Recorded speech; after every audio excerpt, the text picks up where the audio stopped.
살아계신 아버지 하나님 감사합니다. 지난 한 주간 저희들을 주의 거룩한 장중에 붙들어 주옵시고 우리가 믿음의 길을 잃지 않게 하시고 세상 생각보다는 영의 생각으로 우리의 삶을 살아가게 하시니 감사합니다.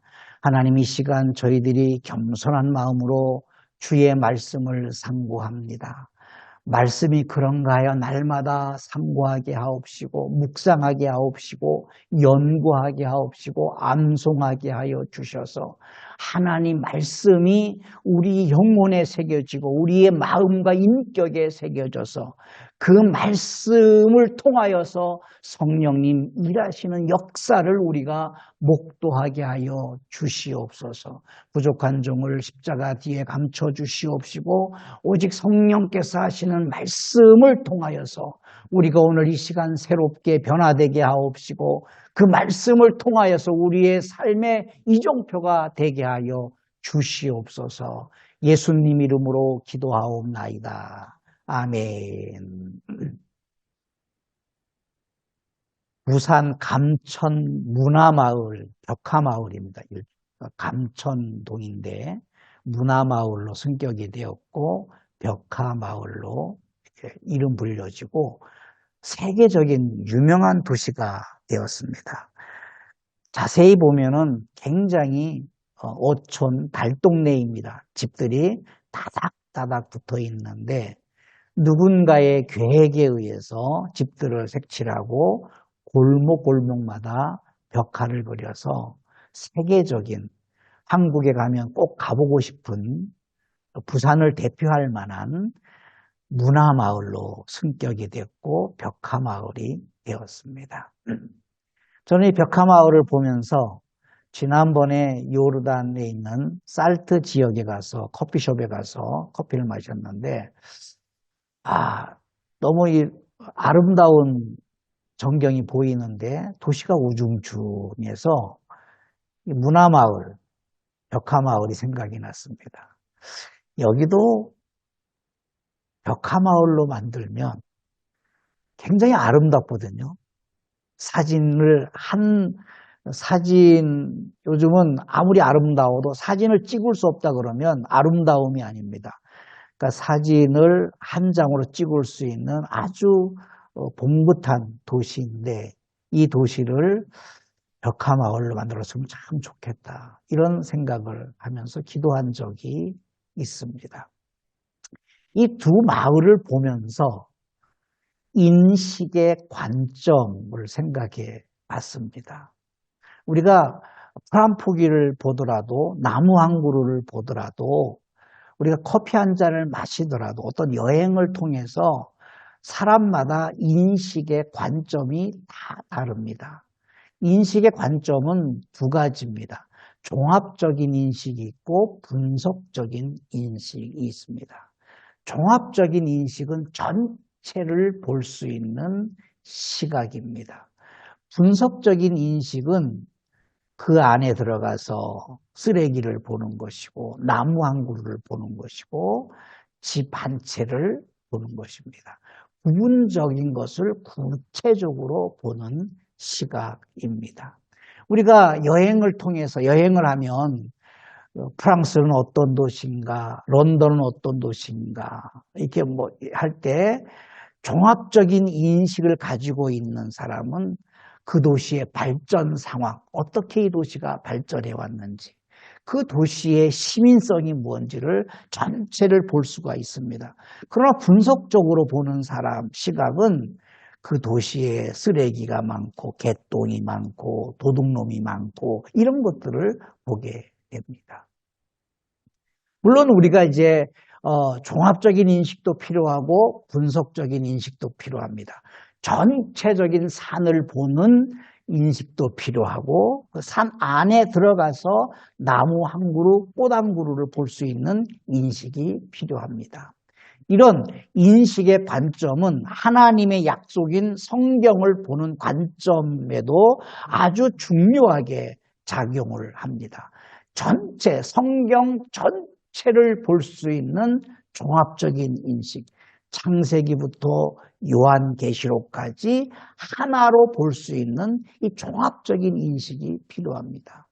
현대 신학은 창세기부터 요한계시록까지 한 권의 책으로 보지 않습니다.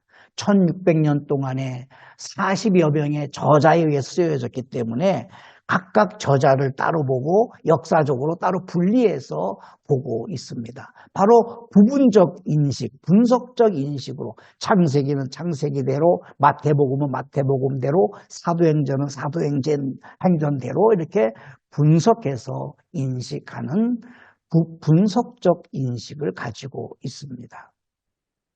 우리는 성경 전체를 한눈으로 볼 수 있는 종합적 인식에 훈련을 해야 됩니다. 고린도전서 13장 12절에 우리가 지금은 거울로 보는 것 같이 희미하나 그때는 얼굴과 얼굴을 대하여 볼 것이요 지금은 내가 부분적으로 아나 그때에는 주께서 나를 아신 것 같이 내가 온전히 알리라 했습니다. 그때가 언제일까요? 많은 주석이나 많은 성경학자들이 해석이 다르지만 저는 성령이 임하실 때라고 생각을 합니다.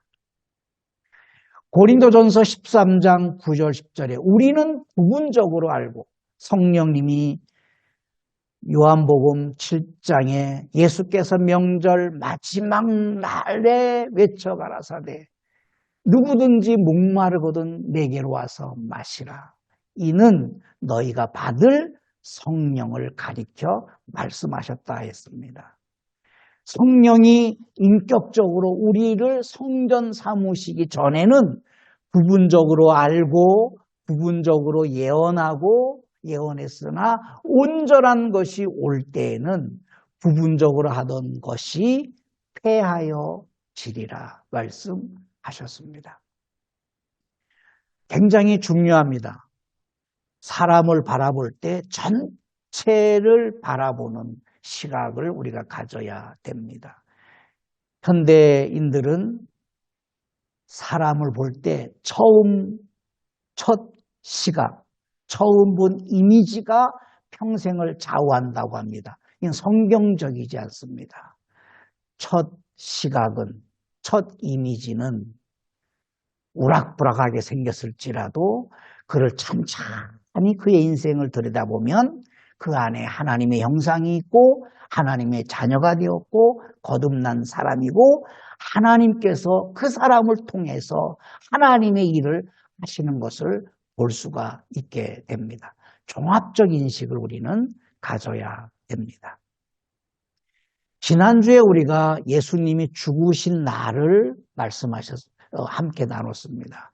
여러분들이 질문을 하셨습니다. 이해가 잘 안 갑니다. 우리가 교리로 정한 것을 믿는 것보다 성경에 기록된 대로 믿어야 합니다. 교리와 성경이 있습니다. 교리는 영원하지 않습니다. 시대마다 다르고 나라마다 다릅니다. 자, 그래서 이 교리는 성경을 이해하기 위한 입문서입니다.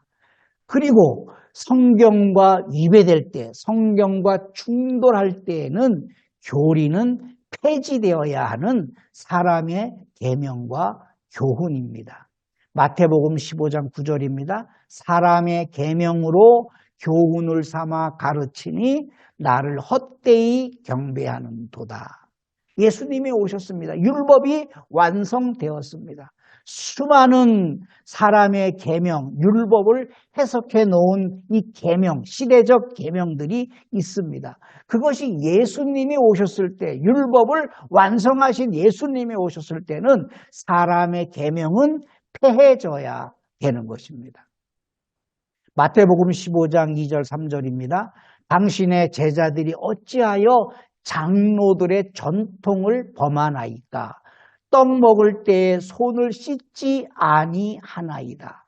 대답하여 이르시되 너희는 어찌하여 너희의 전통으로 하나님의 계명을 범하느냐 말씀하셨습니다. 기독교에도 2000년 넘는 교리가 있습니다. 굉장히 많은 교리가 있고 어렵습니다. 옛날에 300년 시대에 중세 시대에 삼위일체 교리를 설명해 놓은 것을 오늘날 읽으면 이해가 전혀 안 갑니다. 그건 교리이기 때문에 우리가 따를 필요가 없습니다. 우리 시대에 맞는 삼위일체 해석을 해내야 되는 것입니다. 교리는 시대와 문화와 나라와 환경에 따라서 바뀌도록 되어 있습니다. 그래서 교리는 절대 성경 안으로 들어가고 성경으로 인도하기 위한 입문서이고 사람의 계명과 교훈이기 때문에 성경과 충돌할 때는 이 교리는 아무리 오래된 전통이라 할지라도 그 교리는 버려야 마땅한 것입니다.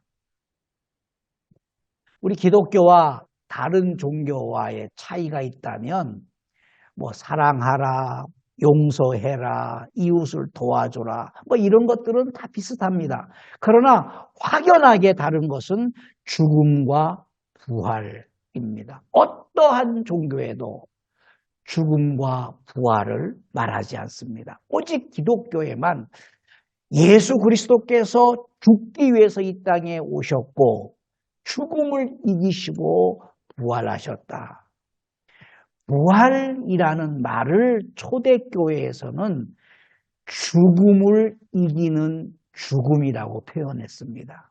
오늘날 우리는 부활이 보편화된 단어이지만 초대교회는 이 단어를 잘 몰랐습니다. 과연 부활이 뭐냐? 죽음을 이기는 죽음이다. 그러니까 구약 성경에 보면은 이는 이로 손은 손으로 생명은 생명으로 갚아야 된다. 인간은 죽어야 되는 겁니다. 죄를 지었기 때문에 죽어야 됩니다. 그래서 인간을 용서하는 방법은 이 죽음을 죽음으로써 이겨내셔야 되는 겁니다. 그러니까 일반 사람들이 죽으면 끝나는 거예요. 그러나 영원히 죽지 아니하시는 하나님께서 죽으셨기 때문에 죽음이 그를 지배할 수 없기 때문에 죽음을 이기는 죽음으로써 부활하셔서 우리를 구원하신 것입니다. 예수님이 언제 죽으셨느냐?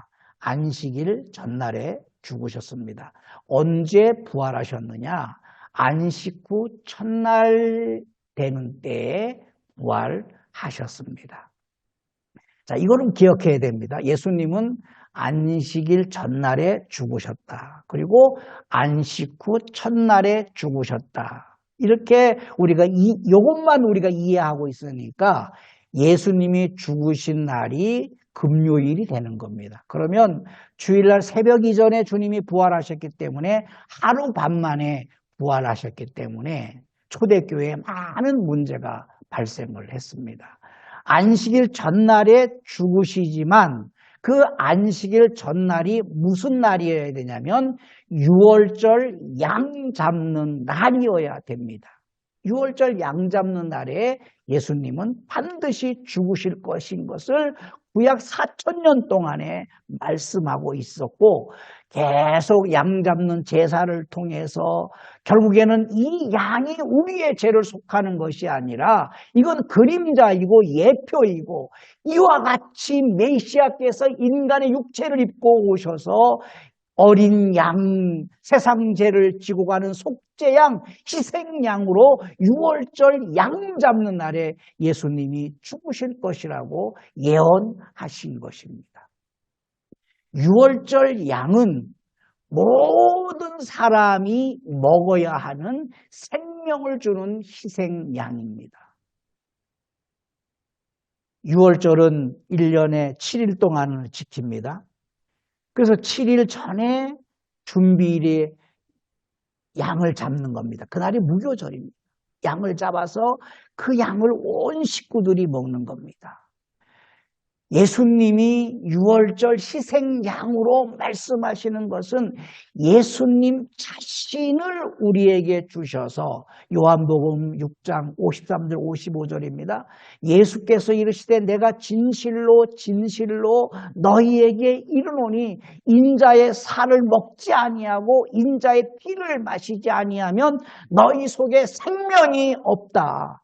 내 살을 먹고 내 피를 마시는 자는 영생을 가졌고 마지막 날에 내가 그를 다시 살리리니 내 살은 참된 양식이요 내 피는 참된 음료로다. 무슨 말씀이십니까? 나는 유월절 희생양으로 내가 죽을 것이다. 너희가 수천 년 동안에 유월절 양을 잡은 것처럼 그렇게 내가 유월절 양 잡는 날에 내가 죽음으로써 내 살을 너희에게 주고 내 피를 너희에게 주어서 너희에게 영생을 주기 위해서 내가 유월절 양 잡는 날에 내가 속죄양으로 희생양으로 죽을 것이다. 이렇게 예언하시고 말씀하셨습니다. 예수님은 언제 죽으셔야 되느냐? 안식일 전날이지만 일반 안식일, 정규 안식일이 아니라 유월절 양 잡는 날에 죽으셔야 됩니다. 유월절 양 잡는 날, 그 다음 날은 절기 안식일입니다. 그래서 예수님은 3일 만에 부활할 것을 계속해서 말씀하셨습니다. 성경대로 사흘 만에 사흘 동안 땅속에 있으리라. 제3일에 살아나리라. 제3일에 살아나리라. 사흘 만에 살아날 것을 말씀하시고 3일 만에 살아나리라. 제3일에 살아나야 하리라. 사흘 만에 다시 살리라 말씀을 하셨습니다. 안식일은 두 종류가 있습니다. 정기 안식일은 매주 토요일입니다. 금요일 저녁 6시부터 토요일 저녁 6시까지입니다. 우리하고는 날 개념이 다릅니다. 걸쳐 있는 겁니다. 걸쳐. 하루하루가 아니라 금요일 저녁부터 토요일 저녁까지. 그리고 중요한 것은 예수님이 안식일 전날에 돌아가셔야 되는데 그 안식일 전날이 정기 안식일이 아니라 절기 안식일, 1년에 한 번 있는 절기 안식일에 예수님은 죽으셔야 됩니다. 양 잡는 날에 반드시 죽으셔야 됩니다. 마가복음을 자세히 읽으면 이해가 안 갑니다. 16장 1절 2절에 안식일이 지나매. 안식일이 지났습니다. 자, 안식일이 지났습니다. 그러면 정기 안식일이면 오늘날 일요일이 되는 겁니다. 일요일이. 막달라 마리아와 야고보의 어머니 마리아와 또 살로메가 가서 예수께 바르기 위하여 향품을 사다 두었습니다. 안식일이 지나고 그리고 안식 후 첫날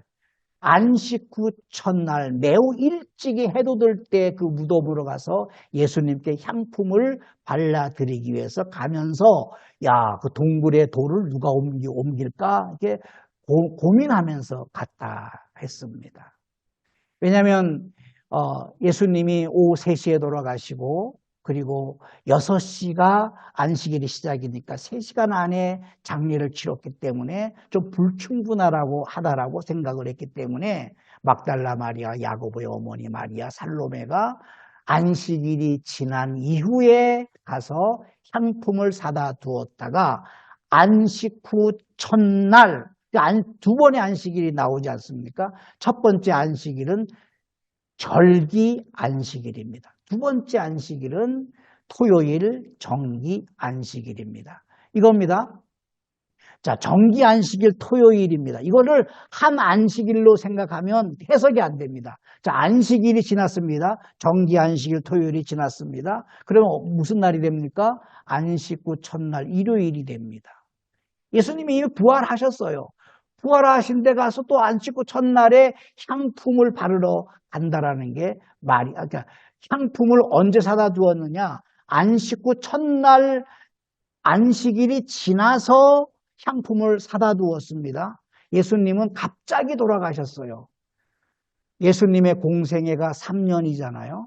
3년 동안에 세 번의 유월절을 보내시고 네 번째 안식일에 양 잡는 날에 예수님이 십자가에 돌아가신 겁니다.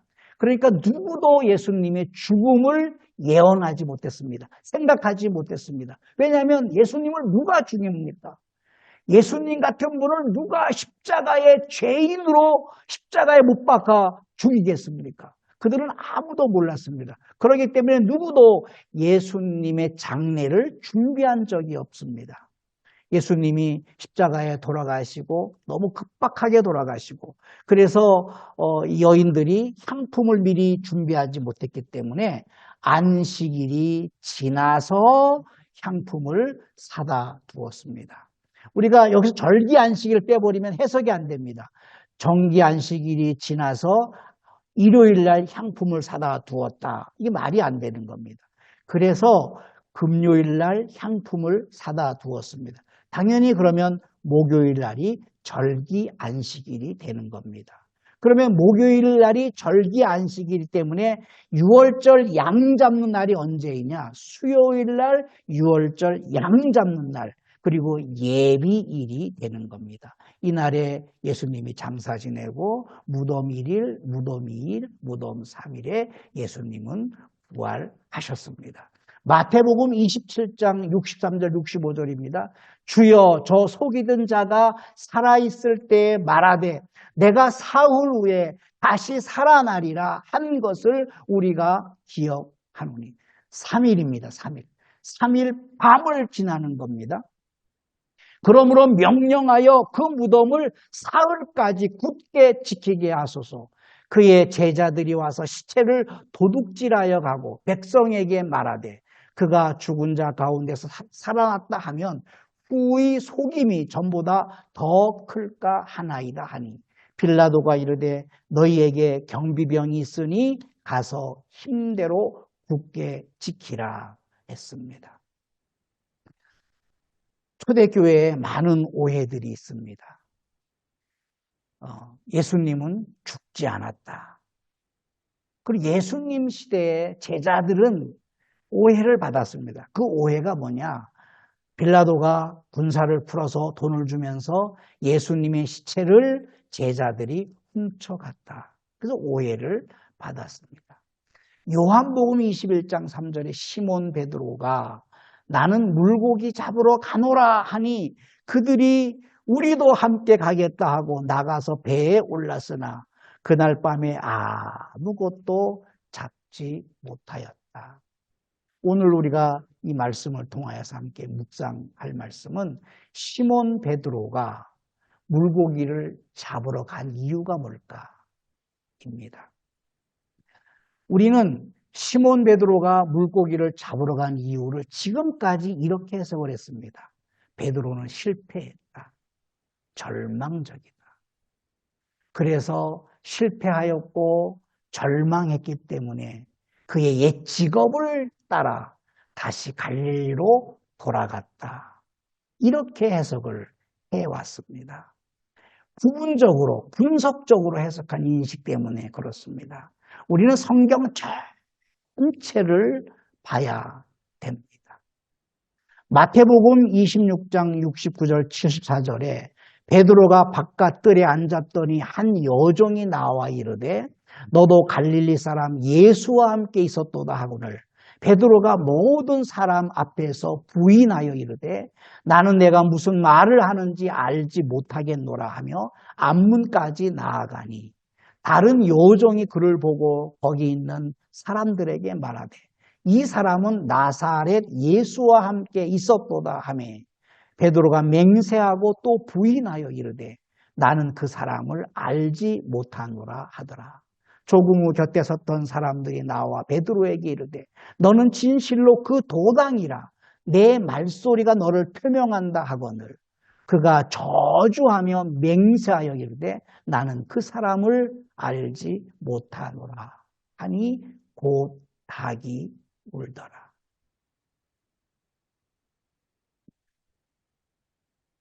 초대교회 문헌에 보면 예수님이 지금 재판을 받고 계십니다. 그리고 베드로는 멀찍이 떨어져 있는 공간 안에서 날이 추워서 불을 쬐면서 이런 사건이 벌어졌습니다. 처음에는 나는 내가 무슨 말을 하는지 알지 못한다 하면서 베드로가 앞문까지 나아갔습니다. 앞문까지 나아갔습니다. 무슨 말입니까? 예수님이 신문 받으시는 곳 가까이 나아갔습니다. 그리고 세 번째, 그가 저주하여 맹세하여 이르되 내가 그 사람을 알지 못한다 할 때 예수님이 베드로를 바라보셨다라고 합니다. 베드로는 예수님의 눈빛을 받습니다. 그리고 이에 베드로가 예수의 말씀에 오늘 닭 울기 전에 내가 3번 나를 부인하리라 하심이 생각나서 밖에 나가서 심히 통곡하였다. 베드로가 예수님의 부활을 목격한 이후에 다시 갈릴리로 고기 잡으러 간 이유에 대해서 많은 사람들이 분석적 인식으로 해석을 했기 때문에 베드로의 실패와 절망 때문이다라고 생각을 합니다. 그렇지 않습니다. 베드로는 철저하게 회개했습니다. 성경에는 베드로의 회개가 3번 나옵니다.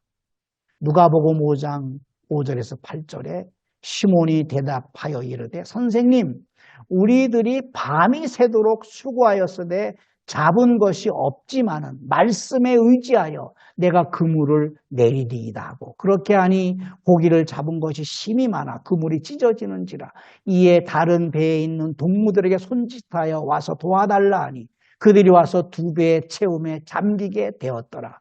시몬 베드로가 이를 보고 예수의 무릎 아래에 엎드려 이르되 주여 나를 떠나소서 나는 죄인이로소이다. 이런 고백을 했습니다. 언뜻 이해가 가지 않습니다. 고기를 많이 잡았어요. 그런데 그 많이 잡은 고기를 보고 베드로가 예수님 앞에 무릎을 꿇었습니다. 성경에 요한복음 1장 40절 41절에 그 이유가 설명되어 있습니다. 요한복음 1장 41절이 누가복음 5장 5절 전의 사건입니다. 요한이 말을 듣고 예수를 따르는 2사람 중에 하나는 시몬 베드로의 형제 안드레라. 안드레가 먼저 예수님을 따랐습니다. 그리고 이 안드레가 그가 먼저 자기의 형제 시몬을 찾아 말하되 우리가 메시아를 만났다라고 말했습니다. 그랬더니 베드로가 메시아가 어디 있어? 라고 메시아를 부정했습니다. 그 사건 이후에 예수님이 베드로의 배에 오셨습니다. 배를 띄워라. 오른쪽에 그물을 던져라. 그랬더니 베드로가 밤새도록 내가 수고하여 잡은 것이 없지만은 말씀에 의지하여 내가 그물을 내리리라. 그물을 내려보겠습니다. 라고 말했던 것입니다. 만약에 그물을 내려서 고기가 잡히면 당신은 메시아이고 고기가 잡히지 아니하면 당신은 일반 사람입니다. 이렇게 결정을 하려고 그물을 내렸는데 어마어마한 고기가 잡힌 겁니다. 그때 베드로가 무릎을 꿇고 나를 떠나소서. 나는 죄인입니다. 이런 첫 번째 회개의 고백을 하게 됩니다. 두 번째 회개는 마태복음 14장입니다. 베드로가 대답하여 이르되 주여 만일 주님이시거든 나를 명하사 물 위로 오라 하소서 하니 오라 하시니 베드로가 배에서 뛰어내려 물 위로 걸어서 예수께로 가되 바람을 보고 무서워 빠져가는지라 소리질러 이르되 주여 나를 구원하소서 하니 예수께서 즉시 손을 내밀어 그를 붙잡으며 이르시되 믿음이 작은 자여 왜 의심하였느냐. 회개의 장면입니다. 베드로는 평생 물에서 어부로서 살았습니다. 갈릴리에서 태어나서 갈릴리 물은 어느 사람보다도 잘 알았습니다. 그래서 아마 헤엄을 너무 잘 쳤을 것입니다. 베드로는 물에 빠지면 죽지 않습니다. 주여 나를 구원하소서. 이 말은 회개입니다. 이제는 내 의지가 아닙니다. 내 실력이 아닙니다. 내 수영 실력으로 살지 않게 하옵시고 당신이 나를 살려 주옵소서. 예수께서 그 마음을 아시고 즉시 손을 내밀어 그를 붙잡으셨습니다. 마태복음 26장 75절에 예수님의 말씀, 내가 3번 나를 부인하리라. 예수님과 눈과 마주치면서 그 말씀이 생각나서 밖에 나가서 심통곡하였다. 회개입니다. 회개. 시몬 베드로가 물고기를 잡으러 간 이유는 베드로의 실패와 절망이 그의 옛 직업으로 돌아가게 한 것이다라는 이 정설적인 해석은 잘못된 것입니다. 베드로는 말씀의 사람이었기 때문에 주의 말씀이 생각나서 갈릴리로 가서 주님을 기다리기 위해서 베드로는 갈릴리로 간 것입니다. 베드로는 말씀에 의지해서 회개했습니다. 그리고 초대교회에 보면은 사도행전의 초대교회 베드로의 설교를 보면 어마어마한 구약 성경을 인용합니다. 베드로가 구약 성경을 상고했고 그것을 성령께서 사용하신 것입니다. 성령께서 성경의 내용을 막 베드로 안으로 막 집어넣으신 것이 아니라 이미 베드로가 알고 있는 구약의 내용을 성령께서 사용하신 것입니다. 사도행전 2장 14절 16절입니다. 베드로가 11사도와 함께 서서 소리를 높여 이르되 유대인들과 예루살렘에 사는 모든 사람들아 이 일을 너희로 알게 할 것이니 너희 말의 귀를 내 말의 귀를 기울이라. 곧 선지자 요엘을 통하여 말씀하셨다. 요엘은 유명한 선지자가 아닙니다. 그래서 어떠한 사람도 요엘을 말하지 않았습니다. 그런데 베드로가 그 요엘 선지자를 들어서 말하는 것은 이미 베드로 안에 말씀으로 꽉 차 있는 것을 성령께서 그 말씀을 사용하신 것입니다. 베드로는 어떤 사람이냐? 무식한 사람이 아닙니다. 베드로는 말씀의 사람이었습니다. 말씀에 의지하여서 그는 회개하였고 말씀에 의지하여서 초대교회를 이끌어갔던 말씀의 거장이었습니다.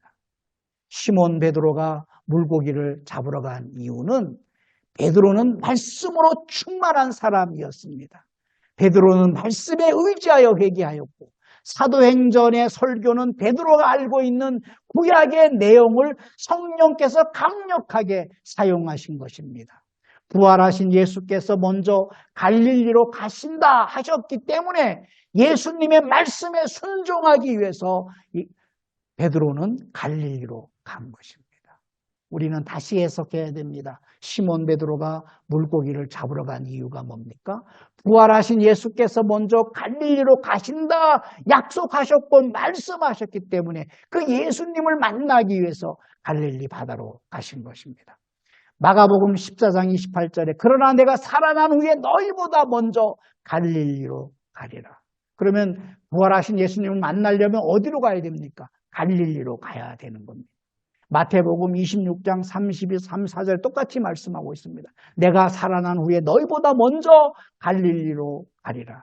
마태복음 28장 7절에 또 빨리 가서 그의 제자들에게 이르되 그가 죽은 자 가운데서 살아나셨고 너희보다 먼저 갈릴리로 가시나니 거기서 너희가 배우리라.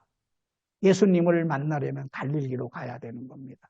마가복음 16장 7절에 가서 그의 제자들과 베드로에게 이르기를 예수께서 너희보다 먼저 갈릴리로 가시나니 전에 너희에게 말씀하신 대로 너희가 거기서 배우리라. 예수님을 만나려면 어디로 가야 됩니까?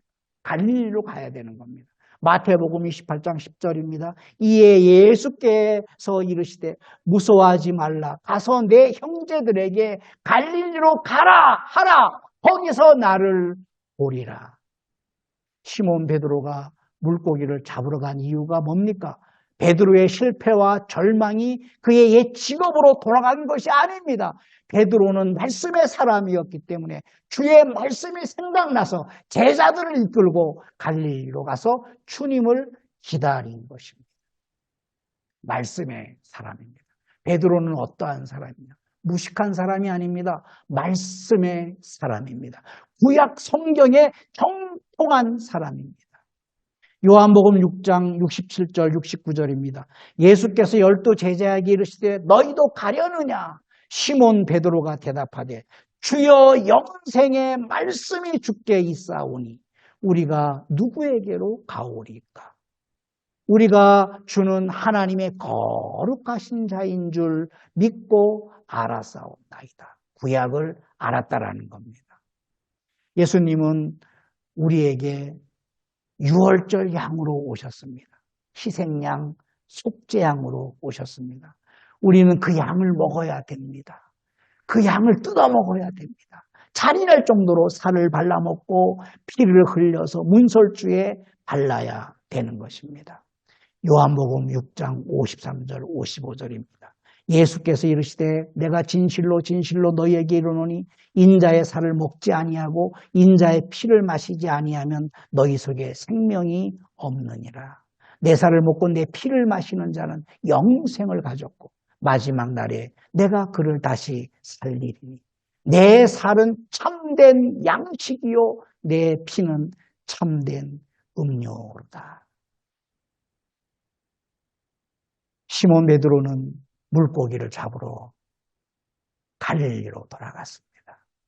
그것은 예수님이 말씀하셨기 때문에 예수님의 말씀을 지키기 위해서 제자들을 이끌고 갈릴리로 갔습니다. 고기를 잡았습니다. 베드로는 알고 있습니다. 분명히 예수님께서 다시 오셔서 내 사명을 다시 한번 확인시켜 주실 것이라는 것을 베드로는 확신했습니다. 베드로는 이미 예수님의 살을 먹은 자요, 예수님의 피를 마신 영생을 가진 자이기 때문에 그렇습니다. 우리의 삶이 날마다 우리는 예수님의 살을 먹어야 되고 예수님의 피를 마셔야 됩니다. 예수님의 살은 하나님의 말씀이요, 예수님의 피는 우리 안에 내주하시는 성령님의 역사하심입니다. 이 은혜가 저와 여러분에게 있기를 예수 이름으로 축복합니다. 아멘. 살아계신 아버지 하나님, 베드로의 실패와 절망이 그의 옛 직업으로 돌아가게 한 것이 아님을 우리가 압니다. 베드로는 말씀의 사람이었기에 주의 말씀이 생각나서 갈릴리로 가서 부활하신 주님을 제자들과 함께 기다린 것입니다. 우리는 인자의 피를 마신 자요, 인자의 살을 먹어서 우리가 우리 안에 생명이 있는 자들입니다. 예수님의 살을 먹고 예수님의 피를 마셔서 우리가 영생을 얻은 자입니다. 이제 우리가 말씀 안으로 더 깊이 들어가서 말씀을 부분적으로 해석해내는 것이 아니라 종합적 인식으로 해석해내어서 성경 전체가 하나님의 말씀임을 우리가 기억하게 하시고 그 말씀이 우리의 영원한 양식이 되게 하여 주옵시고 그 양식을 통하여서 성령 하나님께서 내주하셔서 그 우리 안에 담겨진 양식을 사용하셔서 예수 그리스도를 오실 때까지 우리가 증언하는 삶을 살아내게 하여 주시옵소서. 예수님 이름으로 기도하옵나이다. 아멘.